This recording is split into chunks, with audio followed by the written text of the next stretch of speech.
कभी कभी कुछ जगहें ऐसी होती हैं जहां जाने के बाद इंसान लौटता तो है, लेकिन पहले जैसा नहीं रहता।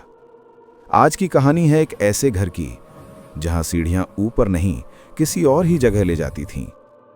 अमन और नेहा शहर से दूर एक पुराना सस्ता घर बड़ा था मगर अजीब तरह से खामोश।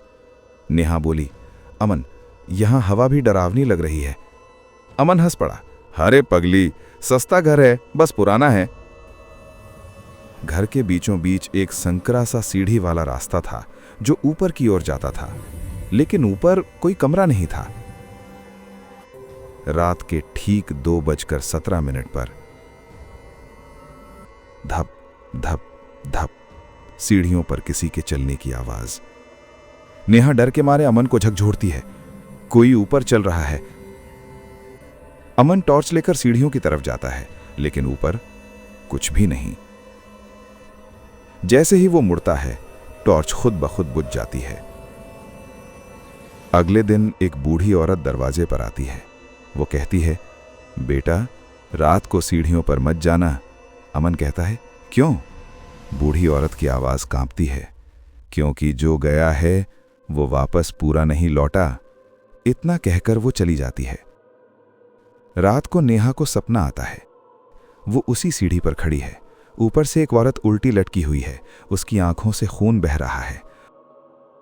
औरत फुसफुसाती है, मेरी आखिरी सीढ़ी अधूरी रह गई। नेहा चीख कर उठ जाती है। उसी पल सीढ़ियों से हंसने की आवाज आती है। अमन गुस्से में सीढ़ियां चढ़ता है। नेहा पीछे पीछे रोकती है। जैसे ही अमन आखिरी सीढ़ी पर पैर रखता है, घर अचानक बदल जाता है। दीवारों पर खून, जमीन पर पुराने नाखूनों के निशान। वही औरत सामने खड़ी होती है। वो बोलती है, मैंने आखिरी सीढ़ी नहीं चढ़ी, अब तुम्हें पूरी करनी होगी।